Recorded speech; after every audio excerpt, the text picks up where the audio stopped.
Hello everyone, this is part 6 of What If Naruto Was Betrayed and Leaves Konoha, and I hope you guys enjoy this video and to like, to subscribe, and check out the playlist, to see more comment down below. Now let's start the intro. They call me a god. They call me a god. They call me a god. As Kurenai waited patiently in the Hokage's office for Tsunade to arrive, her irritation was growing with each passing minute. The subject of her irritation was the other occupant in the office seated next to her at that moment, one Kakashi Hatake. It wasn't that Kakashi was a bad person or that his attitude was annoying to Kurenai. No, the main cause of her ire was the copy nin's endless penchant for reading that perverted novel of his no matter who else may be around.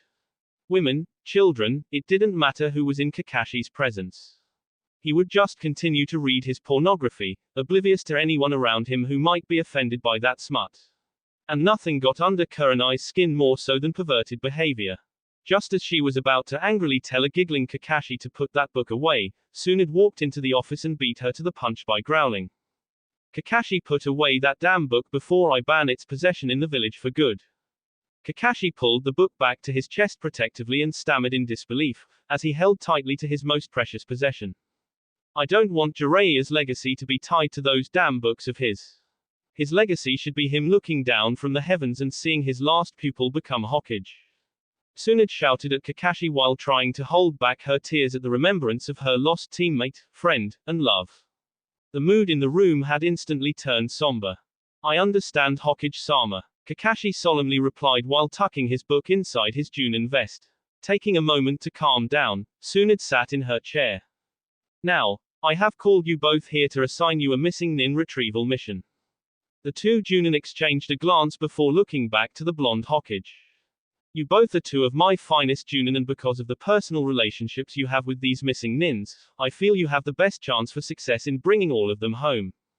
Kakashi and Kurenai looked at each other with confusion before turning back to Tsunade, and Kurenai inquired. Who are these missing nins you speak of, Hokage-sama? Lacing her fingers together before her, Tsunade let the bomb drop. The mission I'm sending the two of you out on is to retrieve some of your wayward students. Kakashi scratched the back of his head before saying in confusion. Our students, Hokage-sama, we. Finishing his statement, Kurenai now spoke. We haven't had any students since Teams 7 and 8 disbanded a few years ago. They officially may no longer be your students, but can the two of you honestly say when you look upon them you still don't consider yourselves their teachers? Both Junin silently nod their heads in acceptance, before Tsunade continued on. The reason you're both here is each of you have two former students who are currently AWOL from the village. And if they aren't found soon, I may be forced, thanks to the council's meddling, to declare them missing nin and issue a capture or kill order to our Anbu hunter nins on all of them. The two Junin gasped at this, knowing full well the ramifications of that order. Again looking to the photo of Naruto and Jiraiya, Tsunade laid it flat and out of view and heaved a heavy sigh. She could not bear to look her old friend in the eye, and admit to her former teammate, long since deceased, that she had failed. Looking back to the two Junin before her, she announced. I've already done this to one of them because of the council, even though it has broken my heart to do so. I don't want to do it for the others, for if I do it will be my last official act as Hokage of this village. Who is missing, Hokage-sama? Kurenai asked, her voice ringing with apprehension. You both know Naruto left the village 3 weeks ago. When that happened I sent Team Asuma the Ino Shika Cho trio after him. I figured Shikamaru would be able to quickly deduce where Naruto might go, and I was correct. They found him and engaged Naruto in battle. Her face darkened into a scowl. They were soundly beaten.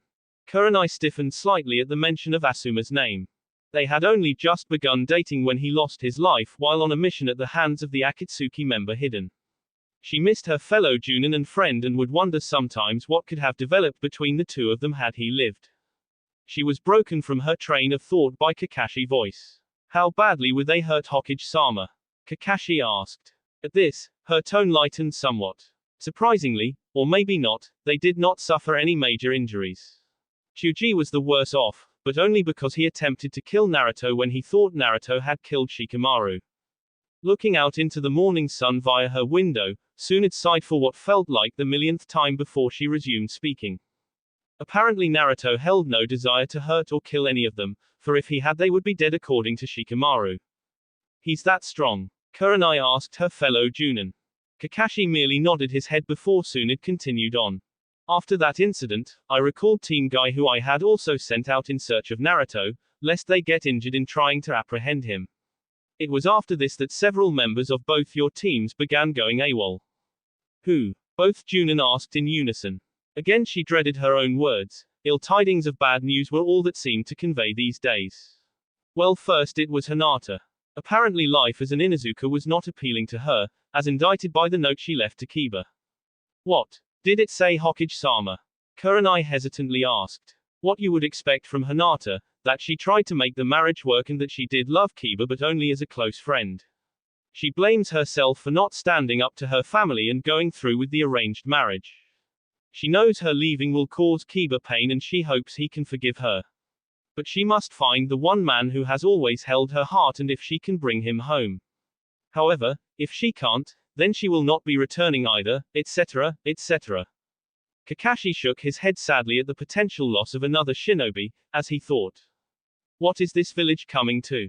Kurenai leaned forward and put her face in her hands in an attempt to hide the tears beginning to well in her eyes. Letting loose a heavy sigh and wiping her eyes, she leaned back up and said with resignation. So she continues to lie even in her farewell note. What do you mean, Kurenai? Tsunade questioned in curiosity. Suddenly Kurenai's crimson eyes narrowed, and her face tightened in barely contained anger.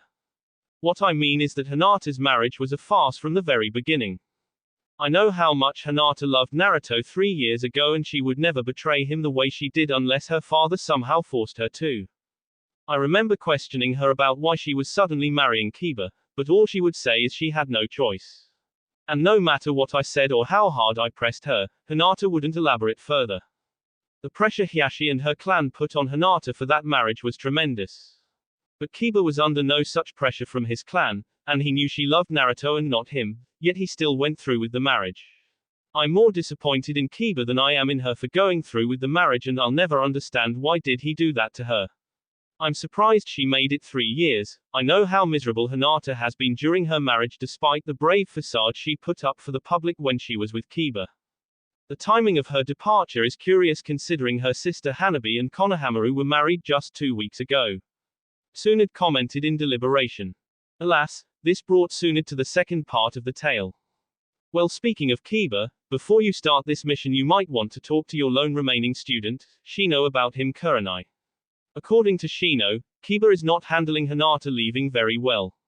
Apparently Shino exchanged some words with him before he left the village to retrieve his wife. Kurenai nodded solemnly. I shall, Hokage-sama. Now it was Kakashi's turn to speak.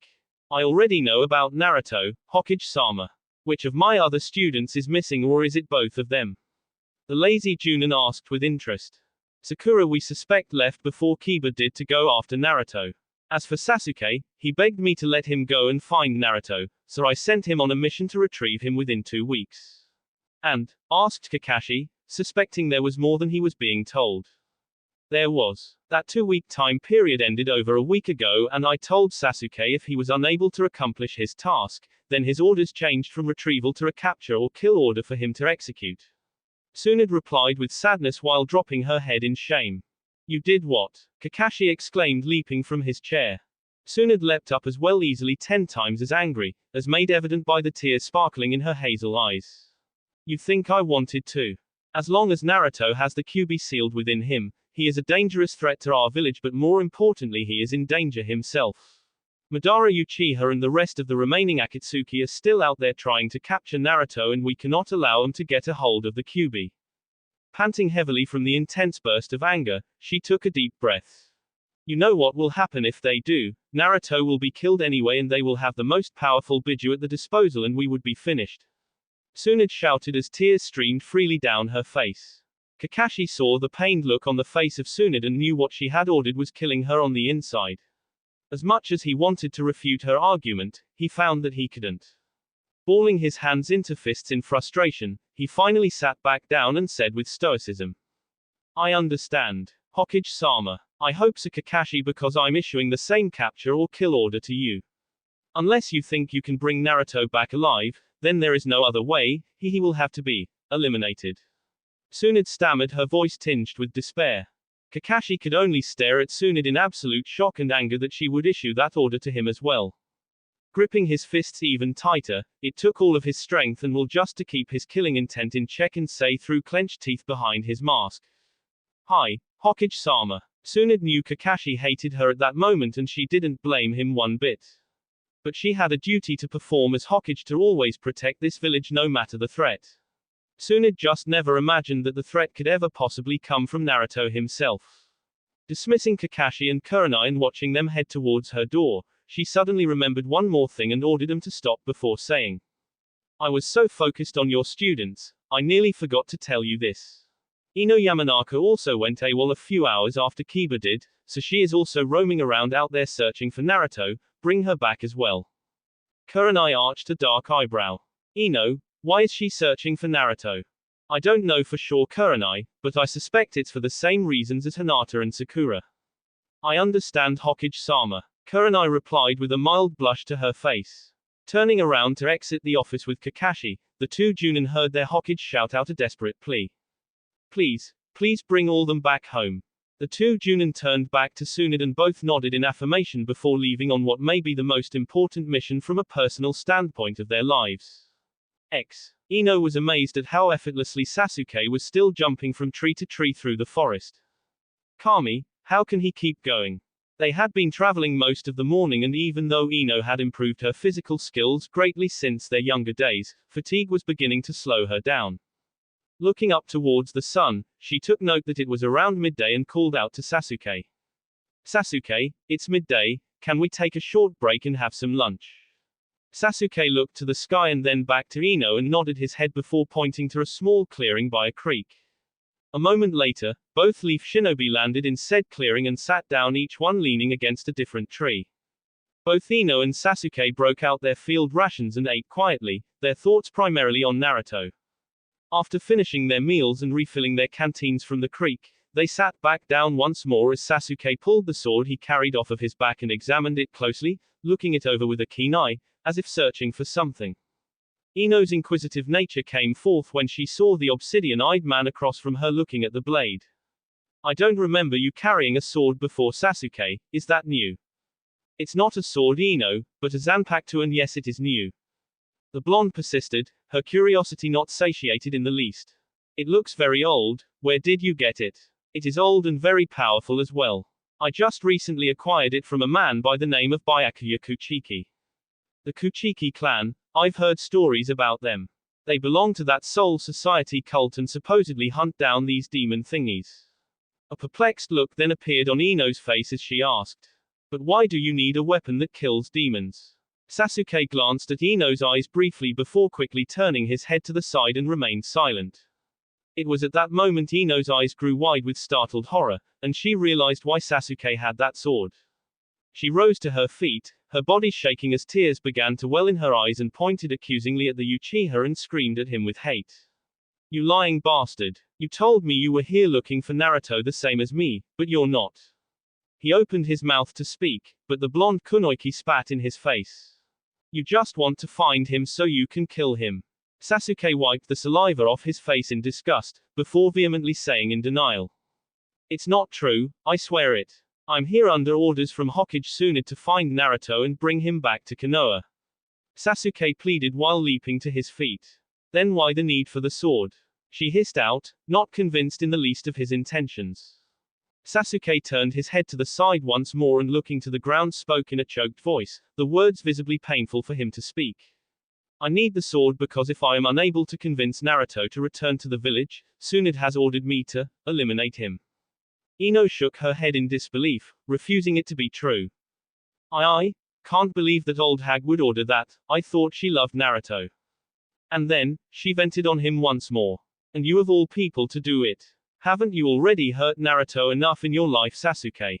Her words were true, every single one. She has no choice, Ino, and yes, I know about the pain I've inflicted upon Naruto. From my desertion and our fight at the Valley of the End when I rammed a Chidori into his chest, to all the numerous battles we had up until the final one where he brought me home. A melancholy sigh escaped his lips, and his shoulders sagged.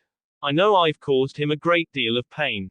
The blonde snorted and was tempted to slap him on the head. HMF, you're just talking about the physical pain, which I'm sure Naruto forgave you for a long time ago. You neglected to mention when you crushed his heart after you came back. Surprised, Sasuke did a double take, shock plastered all over his face. Well, what are you talking about? Now she did slap him, rather hard across his face. Don't play dumb, Sasuke. You and Sakura did a number on him when you returned. If it hadn't been for Hinata to pick up the pieces, Naruto probably would have left the village long before this. What Sakura and I did? He shook his head. I have no idea what you're talking about. Ino glared at Sasuke until she noticed the confused expression on his face and in his eyes before she realized. You really don't know what I'm talking about, do you? Sheathing his blade, he shook his head again and shot her a glare. No, damn it, I don't. Tell me, what did Sakura and I do to Naruto?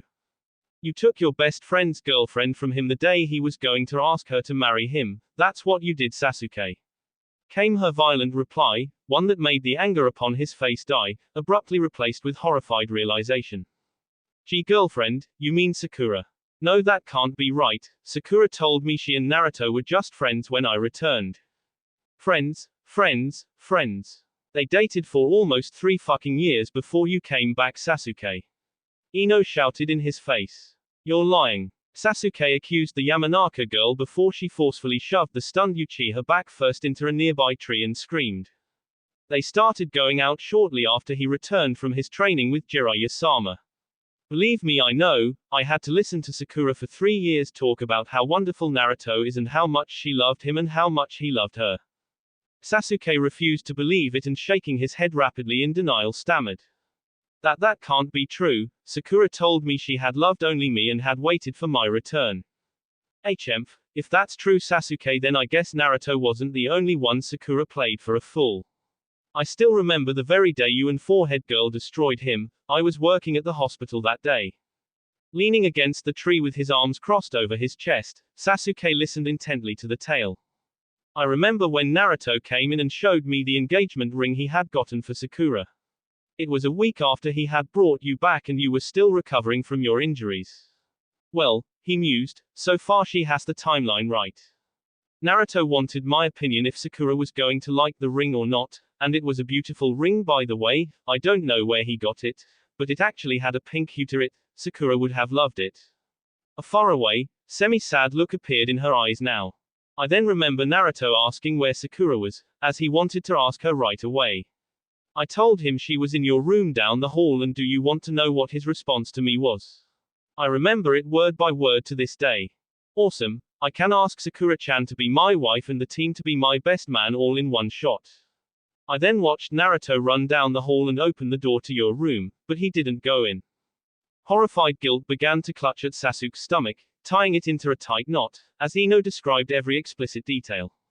He just stood there in the doorway, unmoving and staring into your room with the blankest expression I've ever seen on someone's face. Finally, I saw him close the door and drop something into a nearby wastebasket before continuing on down the hallway to leave. I remember running down the hall and looking into the basket only to discover it was the ring he threw away. I couldn't imagine what would make Naruto do such a thing. That is until I opened your door and saw Sakura with her skirt hiked up and bouncing up and down your midsection moaning like the cheap whore she is on your bed. It was all I could do not to go in and kill the both of you for what you had done. I probably would have if Shizune hadn't entered the floor and called for me. Clapping her hands of imaginary dirt, Ino proceeded to wrap up the story, folding her arms over her double C breasts as she did so. So there you have it, Sasuke.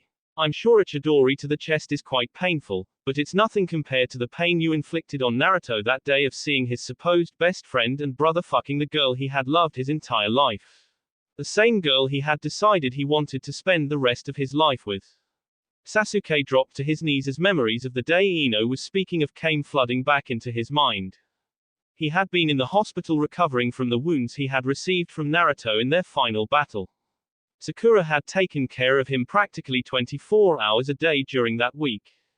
Sasuke had to admit that he took notice of her during that time. Sakura was no longer the gangly teenager he had once left unconscious on a bench, but had grown into a very beautiful young woman since then. During that week, the possibility of being more than just friends with her had begun to plague Sasuke's mind. Eventually, he decided to ask Sakura to become his girlfriend, but he wondered. What was her relationship with Naruto since he had been gone? When she had told him they were nothing more than friends, he was relieved. Sasuke then remembered Sakura squealing with delight and kissing him when he suggested they become a couple, and the rest had been described accurately enough by Ino. Looking up into her blue eyes to desperately search for any hint that the Yamanaka girl was lying to him about all of this, but finding no such sign, Sasuke knew everything she had said was true. Looking back to the ground, he stated with despair. I didn't know Ino. I swear I never would have done that to Naruto had I known. It all makes sense now that I think about it. I wondered why Naruto avoided us after we became a couple. I wanted to ask him what was going on, but Sakura told me that Naruto was just being childish because of his silly crush on her and that she had chosen me to be with instead of him. She convinced me that we should just leave him alone and eventually he would get over it. I thought she was right when after a few months he did start to interact with us once again. Why would he do that after what we did to him? And why didn't anybody tell me about Naruto and Sakura? Ino's answer was simple. The answer to your first question is Hinata. She finally found the courage to let Naruto know that she truly did love him. And Hinata would never use Naruto the way Sakura did, like a replacement tool for her own selfish needs until you returned. Hinata helped to heal Naruto's shattered heart and soul, and eventually, Naruto fell in love with her. It was only after that happened that we all started seeing Naruto around once again. Another memory of Sasuke's flashed across his mind. It was the first time he had seen Naruto since he had been released from the hospital and had started dating Sakura. After hearing what Ino had just said, another piece fell into place which explained that strange encounter that had always nagged at him. Shaking his head in disbelief of his own stupidity, Sasuke commented. I remember, the first time Sakura and I had run into Naruto while walking through the park. It had been almost a year since one of us had seen him, and I was surprised to find him holding hands with Hinata when I did. I remember congratulating Naruto when I learned that he and Hinata were dating. I never understood why Sakura and Hinata glared at each other the whole time and then got so agitated when I suggested we all go on a double date. The pieces were rapidly falling into place, and they were not forming a pretty picture. Naruto just laughed it off and flashed that goofy grin of his before he made up some excuse about him and Hinata needing to be somewhere, and then they left. I should have known something was not right when Sakura started complaining about Hinata being with Naruto the rest of the day to me. I'm such a fool, but I still don't know why no one else ever told me about Naruto and Sakura. Well, Sasuke, I'm not surprised at all about Sakura's reaction when she saw Naruto and Hinata together for the first time. I'm sure Forehead Girl wanted to be with you, yet still have Naruto pine away for her the rest of his life. Ino's tone of voice was dripping with acidic venom, as she spoke about Sakura. The thought that Naruto might actually love someone else besides her, I'm sure was appalling to Sakura and to her ego. As to why I or anyone else didn't tell you about Naruto and Sakura's past relationship, is because Naruto told us not to. What? Why would he do that? Naruto said that he didn't want you to know because he wanted to see you happy, Sasuke. And if Sakura made you happy, he didn't want to ruin it for any reason. He also said that what happened in the past didn't matter anymore. He had found Hinata and the two of them were in love and happy and would be for the rest of their lives. She bit back a sigh, as they had been doing too much of that. Of course, you already know about the tragedy of what happened to them 2 years later. Sasuke too resisted the urge to repeat a sigh. Yeah, I know, and what happened still haunts Naruto to this day. One of the things Naruto said to me before he knocked me out when he left was that the Naruto I knew was dead, he had died 3 years ago. Well, I know it still haunts Hinata as well, damn her family and Kiba for doing that to them. Ino angrily spat before adding. So tell me, Sasuke, now that you know about all of this, and the pain you've caused Naruto, are you still going to kill the man you call your best friend? He scratched his head and started to pace. I don't know what I'm going to do anymore, Ino. When the time comes I'll make that decision. But I can make you no promises one way or the other. Damn you to hell, Sasuke Uchiha. Suddenly, all hell broke loose and Ino roughly tackled Sasuke to the ground, holding him there by both his arms, her expression murderous. I won't let you hurt Naruto-kun anymore. Fuck you, you've been standing here casting judgment on me for the pain I've inflicted upon Naruto, what about the pain you've given him? Sasuke retorted right back. She was prepared for this, speaking her words slowly and surely, as if to clearly get her point across. Fuck you too, you think I don't know I also helped to create the Naruto we now have today. I was the one who tried to pick up what was left of him after Hinata's marriage. I was with him for a year as he slowly mended and we started to become closer. Then, I did the unforgivable, I was given a choice and I chose wrong, and I've hated myself for it ever since. Suddenly getting off him, she rose, and turned round, her back to him, as her hands balled into fists at her sides. It's why I'm out here. I love Naruto-kun and want to bring him home and be with him if he'll have me. I don't know if he will, and I can't blame him if he doesn't, but even if I find that he won't love me the way I love him, I still want him to be a part of my life no matter what. Her next words were a desperate whisper, one that pleaded to the heavens. I just pray Naruto-kun is still willing to let me be a part of his life when we do find him. I can't imagine Shikamaru is going to be too happy about what you're doing, Ino. Sasuke derisively commented, as he picked himself up, dusting off the dirt and mud from the tackle. Casting a glance over her shoulder, Ino merely scoffed at the Uchiha's words before looking away once more and saying, for your information, Shikamaru has no problem with what I'm doing, seeing as we have broken up and he was the one to push me to go after Naruto. Shika wants me to be happy and to follow my heart, even if it's not with him, and I will always love and be grateful to him for doing that. His next words knocked the anger right out of her. I told Sakura the same thing. What are you talking about? She stammered, now reluctantly turning to face him. Sakura broke off our engagement before Naruto left. She told me she wanted to be with Naruto and I told her to listen to her heart and to be happy. I'm sorry Sasuke, I didn't know, are you okay? It hurt at first, but after learning from you that my entire 5-year relationship with Sakura has been based on a lie, not so much anymore. Now, I'm actually grateful that she did end it. Well, if Sakura thinks she's just going to stroll back into Naruto's life after what she did, she's got another thing coming. I'll kill her myself before I let that happen. Only if I don't get to her first, Ino. Alright, let's get moving. The sooner we find Naruto, the sooner we'll get things sorted out. But just so you know, if you try to kill Naruto-kun when we find him, you'll have to get through me first. You got that? A small smile touched his lips. I understand. As Ino and Sasuke prepared to resume their quest to find Naruto, another pair of missing Konoha shinobi decided to take a short break before resuming their own hunt to find Naruto. After traveling for several hours in silence, Sakura was still haunted by Kiba's words days ago to kill Naruto and Hinata, if Hinata didn't return to Konoha with him. When Kiba had uttered that threat, the look on his face had been so feral, animalistic almost, and combined with the malevolence ringing in his voice as he said it, truth be told, it frightened Sakura greatly. At that moment, Kiba was no longer the friend and comrade she had grown up knowing most of her life, but a complete stranger. However, what confused Sakura as she watched Kiba play with Akamaru was at this moment, he spoke and acted exactly as she remembered him growing up. Deciding to take a chance and summoning up the courage to speak to the Inuzuka heir, Sakura hesitantly asked. Kiba, you didn't really mean what you said when we first met, did you? About what? Kiba replied with a confused tone before sitting down across from Sakura and lean against a tree. You know about wanting to kill Naruto and Hinata if she didn't return home with you. Kiba's appearance immediately took on a darker tone as he furrowed his face into a scowl at the first mention of Naruto's name. His voice also took on a more menacingly cold tone as he answered Sakura's question. I don't want to kill anyone, Sakura, not Naruto and certainly not my wife. But I will kill both of them if they force me to. If Hinata returns to me, everything will be cool and no one will get hurt, I promise. His clawed hands ground into the log, peeling shavings of it away. But if she refuses, then I'm not responsible for what will happen afterwards, that will be on Naruto's head, not mine. Sakura in a futile attempt protested. But Kiba, how is Hinata refusing to return to Konoha with you Naruto's fault?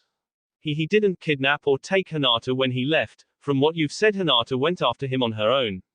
I don't know what's going on between you and Hinata, but it sounds like you're blaming Naruto for your troubles with Hinata for no reason. No reason, I have every reason to blame Naruto for all of this. This made no sense. Why Kiba? Because if it wasn't for Naruto, Hinata would love me and not him, damn it. Wah. What? Look Sakura, it's easy to understand when you think about it.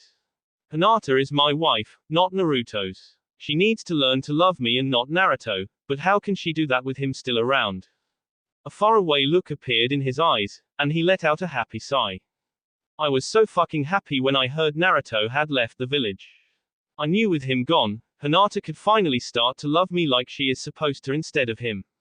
I wouldn't have to watch her mope around anymore like I have for the last 3 years or see the fake smiles she would give me. He nodded, as if to reassure himself. With Naruto gone, Hinata can finally learn that she belongs to me, not him. Then the look came back, along with the venom. But even with Naruto gone, he still fucks up my life, because Hinata can't seem to let go of him. But that is going to change. One way or another, Hinata will submit and learn to love me and be the proper wife I deserve. Yeah, Kiba, it's real easy to understand your thinking, if you're a freaking lunatic. Sakura thought to herself before shaking her head sadly and saying, I'm sorry Kiba, but love doesn't work that way.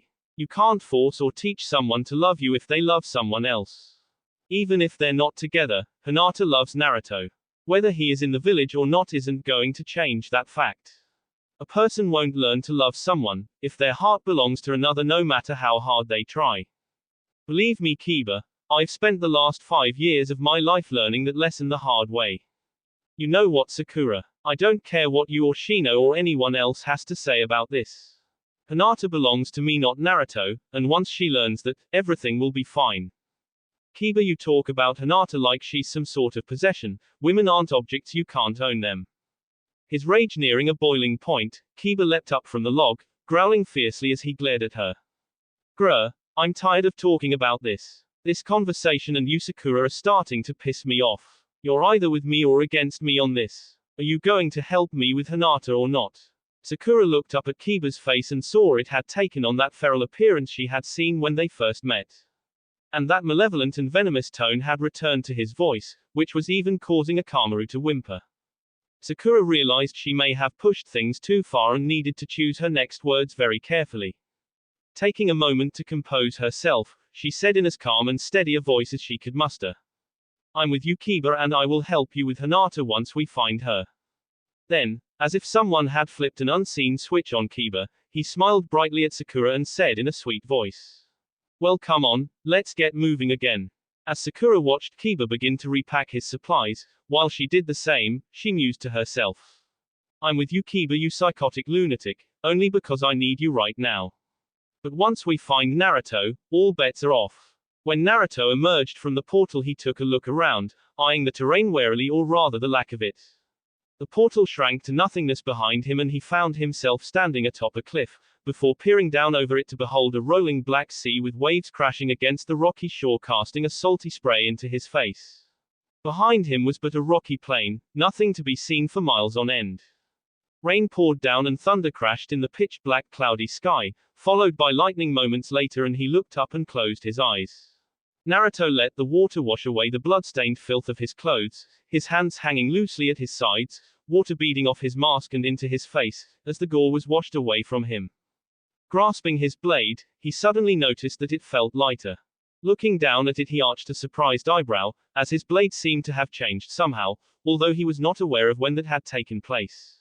It was still quite large, but not nearly so much as before. It was sleeker in comparison. It now resembled an oversized butcher knife, and the handle had no guard whatsoever, was grasped firmly in his hand, its handle wrapped tightly in cloth, the end of it trailing loosely in the sharp breeze of the approaching storm. Jamming its tip into the ground, he looked over it. The serrated edge was now a bright shimmer of silver, while the tip and the upper half of the blade was pure black. As he was examining his newly transformed Zanpakuto, a voice rang out in his mind. Shout Zangetsu. Zangetsu, the name resonated in his skull and he realized that must be the Shikai name for his blade. You are close Naruto, very close. Nodding, Naruto could now distinguish the voice as male, as its deep bass undertone gave it away. So you're my Zanpakuto. It has taken you quite some time, but I'm pleased to finally have a chat with you. The feeling's mutual. Now what is the extent of the Shikai power? Naruto asked, as he swung his new blade around to get a feel for it. Shout. Get Sugar Tenshu as you swing the blade towards that boulder. Naruto shrugged his shoulders and with a fierce yell cried out. Get Sugar Tenshu. As Naruto swung the Zanpakuto towards the massive rock, he was amazed at how light it felt despite the fact that it was nearly as large as before when Zabuza wielded it. However, even more shocking to the blonde Jinchuriki was seeing a wave of blue light engulfing the blade, before moments later the wave shot out in a crescent shape traveling onward and impacted the mighty boulder with tremendous force, obliterating the stone into dust. As the dust and debris from the blow began to settle, one could see steam seemingly rising from the blade and a wicked grin worked its way up the blonde's face. Impressive, what was that? Get Sugar Tenshu, or in your terms, Moon Fang piercing the heavens. Again Naruto swung, now calling out the name of the attack, and was rewarded with another wave, then another and another, as he swung again and again wildly into the air. Suddenly stopping, the Jinchuriki looked down at his blade in reverent awe before asking. Where does this power come from? It is the power that dwells within you. At the instant you make a slash, your spiritual pressure, or what you would call chakra, is absorbed and then releases highly condensed spiritual energy at the tip of the blade, magnifying the slash attack and flying forward. That is Zangetsu's power in Shikai form. With me, there is nothing you cannot cut. Anything, huh? The prospects and potential of that pleased Naruto greatly. A chuckle escaped his lips, and then soon twisted into a confident laugh, as he felt new power course through him, his head thrown back as he basked in the blue glow of his strength. Let my enemies beware. With this, I shall tear all my enemies asunder. Naruto roared to the heavens in the cold metallic echo of a voice his mask produced. As he held his blade high, the lightning in the sky attracted to the metal shot down at him, arcing towards his prone form. Perfect, he hissed, already going into a full-bodied swing as the power coursed through his blade, which glowed blue, but was also built up by his chakra and was then amplified 10 times over. Get Sugar Tenshou. Naruto roared, and with a massive two-handed left-to-right swing, he thrust a massive blue crescent at the bolt of lightning and split it clear in half like a hot knife through butter, as the chakra-powered Ryatsu went on and on until the lightning had been totally torn asunder. Again Naruto laughed, as he held his smoking blade, its steel now hot to the touch. If even lightning fell before him, then what chance did his enemies have? Clapping was heard and he whirled about, eyes sparking dangerously, yet not attacking. It was then Naruto heard a low, sultry, and very sexy voice through the fading steam, as the silhouette of a woman appeared. Good. I can see why you passed Shunsui's test. A flash of lightning lit up the sky, revealing the mysterious woman. Lightning flashed again and Naruto got a good look at her in the dark. Her bright yellow honeysuckle eyes shone in the dark, as did her pearly white teeth. Impressive, you actually made it this far. She purred, and it sent a shiver up his spine, as the air about her seemed to shimmer from her power or a trick of the eye, he could not be sure. The lightning lit up her form once again and Naruto could see her long violet hair cascading over her back. The woman had a voluptuous body, he had to admit, as she seemed almost like a tan goddess, straining against the narrow confines of her outfit.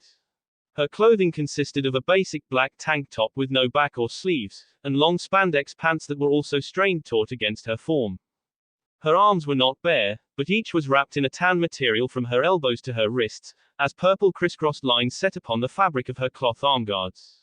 The purpose of such a thing, as well as the tan scarf worn round her neck, made no sense to Naruto, but then he surmised that they might be training weights of some kind. Lastly, she wore long tan boots that ended in tight purple shoes. Who are you? He asked. The name's Yoruichi Shihoin and you are. The woman answered, as she walked towards him, her supple hips swaying with each step. Naruto Uzumaki Namikaze. The blonde leaf Junin replied, as he stood his ground before biting his lip, as her hips brushed against his whilst she walked past him. Naruto then felt her breath hot on his neck blowing against him, as her voice took on a more seductive quality. Can you remove that mask so I can see who I'm talking to?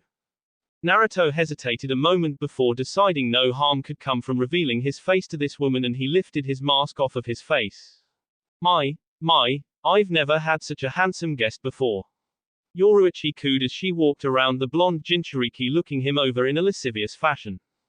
Naruto's body was stiff as a board, as the tan seductress before him reached up to stroke his cheek, as Yoruichi stared intently into his carefully guarded eyes. Her hand caressed his face, as her fingers tenderly stroked the whisker marks there before saying so soothingly. And your eyes, I've never seen that deeper sapphire blue before.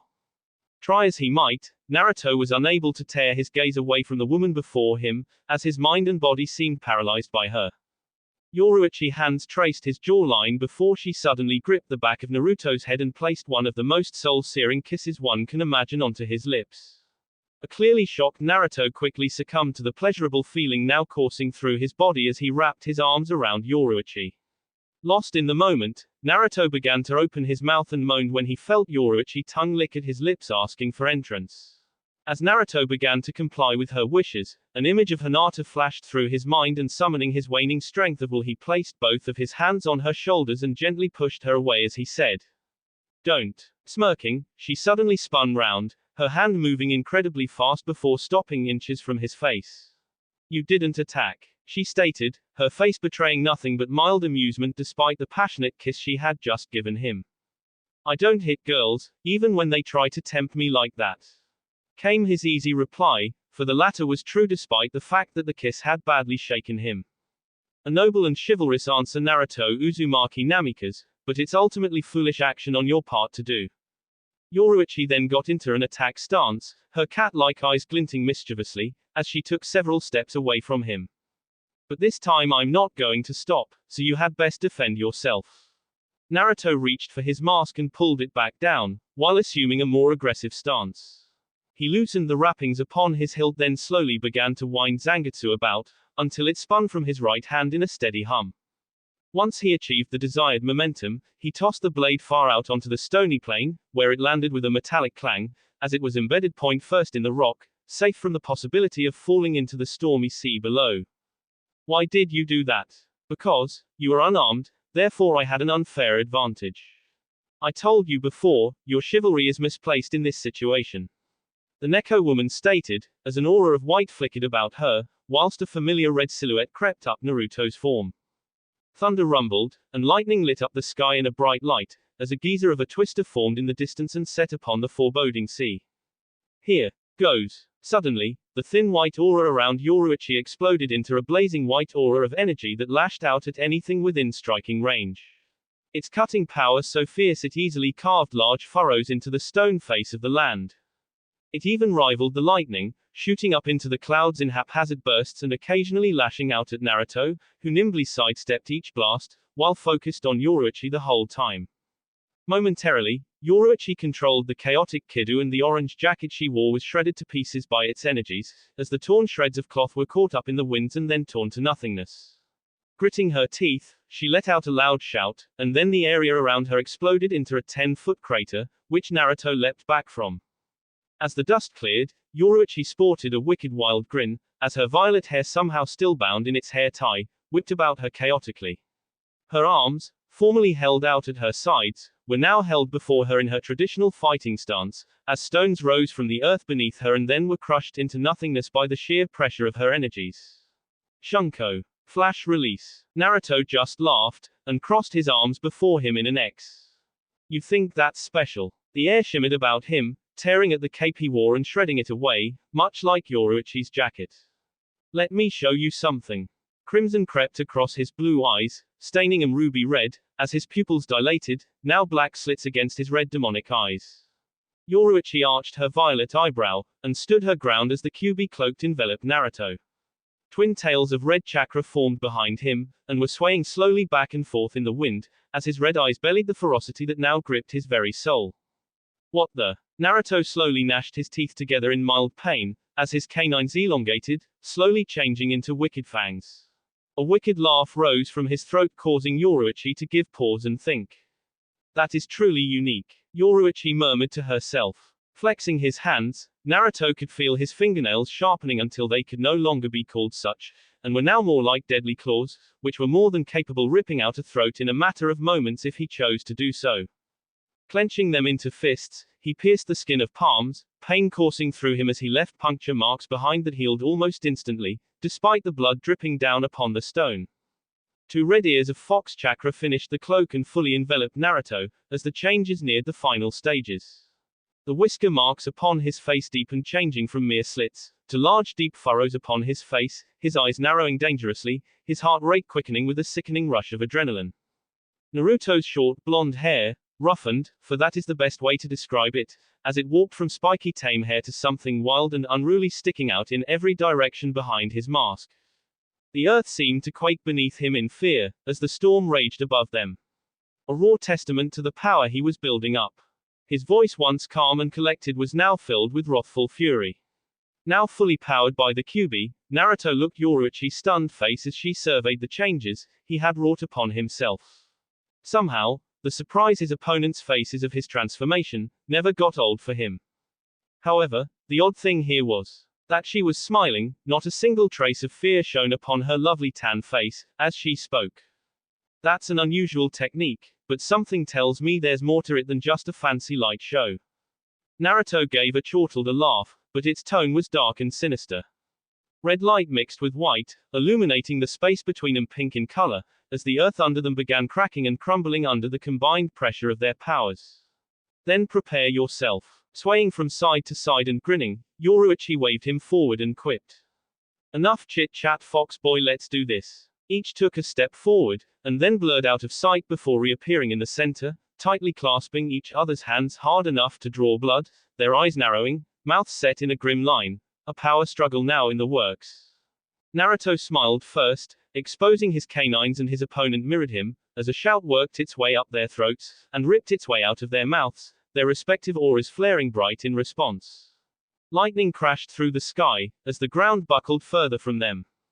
Naruto was the first to release, and Yoruichi winced, as 3 lines of blood appeared upon her face, set on her left cheek from his wickedly sharp claws.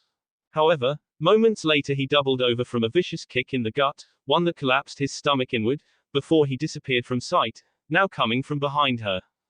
His fist passed through air, as he hit an afterimage, which soon faded away.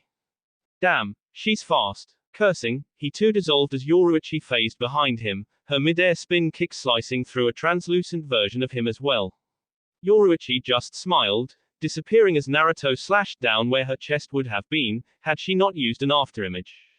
Good. The Gaki can at least keep up with me to some extent. This game of cat and mouse, or rather cat and fox, seemed to go on endlessly, each one hitting a left-behind image of their foe, so on and so forth. Finally, Naruto came in from above, his hands intertwined, and he swung downward, hitting her solidly on the head, and knocking her to the ground. Only for her hands to slap out, thus breaking her fall, and allowing her to pivot and swing her left leg into his neck in a violent jarring kick that snapped his head to the right due to the impact, whilst his face twisted in pain. Again they vanished from sight, leaving white and red shockwaves in their wake, moving too fast for the naked eye to see their clash. But this was no mere battle, no simple contest of wills. This was the battle of a lifetime. Reappearing briefly, they each cocked a fist back as they shot towards each other, and when they connected with the fist of the other, a dome of pink light spread out, driving them apart, and back into the ground. The two titans were all smiles as they skidded backwards, but Naruto slowed his skid early via digging his claws in, and upon grinding to a halt, got down on all fours, laughing aloud. Not bad, Neko-san, however. The very earth seemed to cry out in fear, as a third tail burst forth behind him, shaking the stones around him violently, as his feral features progressed further until he could barely be recognized as a human being, yet still bore the appearance of one. I'm just getting started. X. When Shunsui stepped out of the portal into Yamamoto's residence, he clearly was not expecting to encounter 2 beautiful young women who suddenly took up battle stances at his sudden appearance. And when his eyes fell onto Hinata, his breath hitched in his throat and he immediately flash-stepped in front of her. Before Hinata had time to react, she suddenly found her hand being kissed, as Shunsui kneeled before her and waxed poetically. O radiant dark-haired beauty, there is only one happiness in life, to love and be loved. So I beseech you, my fair maiden, will you please grant me such happiness? Hinata was bewildered momentarily by this strange straw hat-wearing man kneeling before her when a stern shout rang out. Shunsui, stop making such a fool of yourself and conduct yourself properly as a Gotei 13 captain. Why must you always lose control in front of a girl? Quote. But Yama, she reminds me so much of my Lisa-chan and Nanao-chan. I don't care who she reminds you of, behave yourself. Besides, that young woman's heart already belongs to the man you just recently encountered. Naruto-sama has captured your heart. Oh, what a lucky man he is to have such a beautiful treasure in his life. Thank you. Hinata nervously replied. Just who the hell are you? Yugito angrily questioned. Shunsui turned his attention to Yugito and noticed her appearance. Yugito had long, straight, blonde, hair bound with taut bandages and dark eyes. She wore a short-sleeved black and purple blouse, black pants, both of which were very torn and tattered, leaving very little to the imagination of the woman's supple body. Shunsui could also sense she held a tremendous amount of chakra within her. Just as the straw hat-wearing Gote captain was about to introduce himself, he was interrupted. His name is Shunsui Kyoraku and he is the proctor of the first trial Naruto must go through. He is also one of my very first students. Yamamoto announced. If he is here, does that mean something has happened to Naruto-kun? Hinata asked in a slightly panicked voice, while shielding Nell from Shunsui. Yugito shot a glare at Hinata when she heard the Hyuga girl use a suffix with Naruto's name before quickly looking away. This did not go unnoticed by Shunsui, but putting his observation aside for the moment, he answered Hinata's question. Naruto-sama is fine. I am merely here because I wish to accompany Naruto on his quest and he has graciously given me permission to do so. Great, another freaking weirdo to join the party, and I'm sure this guy is probably a badass as well. Daisuke thought to himself. Thank Kami, Naruto is alright. You see, Nell, you don't have anything to worry about. Your Naru-chan will be back soon.